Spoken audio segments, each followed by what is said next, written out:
when certain things happen. So yeah. I tell these stories in my book. That's so hard. I just bring you all the way through. That's right? nice. And then it's crazy because the book actually stops because I wrote the book. What's funny is when I started the book was when I was on tour with Scarface. Yeah, we on Boss Talk 101. Yeah, we gonna talk. I want to ask him about what he has going on today. Go ahead. That's like far as like when we music, film, everything. just life in general. But what because fans love y'all and they don't go nowhere. They just watch and wait. You know. So it's a lot, right? So I hope I don't forget anything. 'Cause I'm active. Like I said, learn from Tupac now. You're a workaholic. Yeah, I am. Gotta keep it rocking. Keep it rocking. Right? So I know one of the things that I'm really proud of. My book is actually going to come out this year. Come on now. What's it called? It's called A DU Party Don't Stop. Okay. Right. So it's not what a lot of people would think it is, which is a hip hop book or a book about Digital Underground and Shock G. It's I call it more of like an American history story because my parents were in the Black Panther Party, so I went to the Oakland Community School. Huey P. Newton gave me my diploma when I graduated from that school. So it starts in the 60s. Wow. And that happened, and my parents and my father joined the party. That's why I moved from Philly to Oakland. Wow. Because they asked him to come there for the Black Panther Party. Then so it's me growing up in that environment in the 70s and then being a preteen teenager having to navigate through the whole crack epidemic, right? And then going into the early 90s with Digital Underground and Tupac, you know what I mean? So I'm bringing you through decades of life with somebody who actually experienced it. Right. I actually did these things. And, I kind of used to joke, it's like, I'm almost like a hip hop, what's his name? Run, Forrest Gump. Because there's a lot of things that happen in hip hop. I was actually present when certain things happen. So I tell these stories in my book. That's so hard. I just bring you all the way through. That's right? nice. And then it's crazy because the book actually stops because I wrote the book. What's funny is when I started the book was when I was on tour with Scarface. Wow. On the tour bus. You started the book. We started the book. That's when I started it. So this is like 2016, 2017. Wow. Okay. That's hard. So the Took you book a while. actually is what happened is I completed the book and then fell out with the publisher. And it took me 3 years in court just to get the rights back to my own book. Man. And a lot of people was like, man, you ain't put the book out, what you done? I was like, I really had to go to court to get the rights to my life back. That's crazy. Wow. And spent a lot of money doing it. So now you know what not to do this time going forward to protect you from that. Yes, absolutely. Because choosing the right publishers is key, right? It is, and you can also self-publish. And 2017 isn't 2025. Exactly. There are a lot more tools and things that are accessible for you to do anything. That's real. Right? So that's what you're doing, is self-publishing this time? I don't want to say everything because I still got some things going, but it's definitely coming out this year, right? And I'm only telling you that is because it's my life up to 2020. Okay. Right? So what happened was I wrote the book, and then when I got the rights back was right in the middle of the pandemic, right? And Trump was in office during the first term. And I wrote 2 extra chapters just what that was like. So it's me in the middle of that, how I was feeling and what was going on. And then I stopped, right? Wow. So here we are now, and people are like, well, why don't you update it? And I'm like, I don't need to because those stories are never going to change. That's right. Like that's You'll have a part 2 added on. If I want to continue, then I can talk about what happened from 22 until 55, That's whatever real. that is, right? So, it's with anything, like we don't go back and rewrite, add on to the story of Malcolm X or George Washington. That actually happened. Exactly. So my life actually happened. That's real. Up until that point. So I believe that it's that. So if you want to know what that experience is like, and the reason I wrote it is because everybody was like, dang man, you got so many stories. You got a lot of stories. You know something about everything, and you talk about it, right? That's right. Why don't you write a book? And I was like, kind of right? No, exactly so that's right. what I did. So even like some of the things that we talked about today, I go a little bit more in depth. Yeah. And it's hard for me because I like to talk. Yeah. So like me. Be saying all of that. Yeah.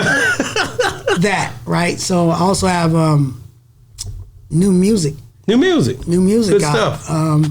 Right now I got a single out with Guap Dad 4000. Okay. And my guy Excellence is out of Chicago, right? And we actually put together a whole album where, he's from Chicago. He's a Grammy winning producer. Yeah. Right? He's done shit with Kanye.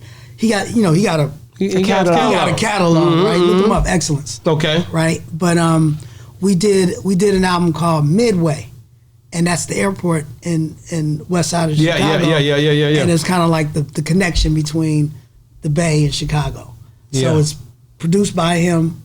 I got young artist Sweet Juices on there. I got Cold Hard from Crucial Conflict. Wow, Crucial Conflict, Cold Hard. Yep. Seen the boys in Chicago. Yeah, I've got the video already done. Yeah. That. That's hard. And I'm actually gonna do vinyl for that project. Yeah. Right? That's hard. I like that. Yep. And then I have another project that's already ready. It's about to go, and it's gonna be on a platform called Tapioca. Okay. Which you use your phone. It uses the NFC technology. Okay. Okay. It's near field communication, and you use your credit card tap to pay. Well, this is tap to play. Oh, right. So now you buy the car. So you remember growing up, we had albums and cassettes and CDs. That's something right. that is tangible that you can hold in your hand. So now these are cards like credit cards, but they have the artwork. But you tap it to your phone, and it opens up a standalone platform that has not only music, but I put pictures, credits, videos, and whatever it is on this card. And this first one, I'm only pressing up like 500. So there's only 500. 500, yeah, exclusive. Right, Limited. it's exclusive, limited, and anytime I want, I can be like, check it. I just dropped a new song on there.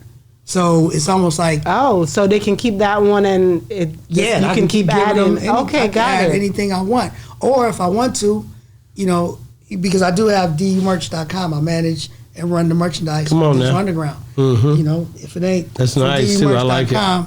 Then it's not official Digital Underground. So for me, I can be like, check the platform. I just dropped 40% discount. Yeah. Whoever, if you come to a Digital Underground show, you show me that you're holding that card, 40% off. Wow. Or if I throw a party in Dallas, right? Whoever got that card, you come up to the front, show it to me, I'll buy you Shock G Forever Golden Ale, which is the beer that we have. Yeah. So it's just all about tying everything in together. I like it. So, and then also, as an artist, because we know that we're getting raped by these streaming services. So these are other ways to create revenue. And to control your art. And not only that, to keep your people, your fans, engaged. And it's a direct connection, right? Because it's direct to consumer when you look at it that way. Consumer, that's right. Because you're getting this card, and you're staying connected. And then you can reach out to me and tell me what you want. Yeah. Because I'm like, all right, you can reach out to me. I might have three remixes of a song. Yeah.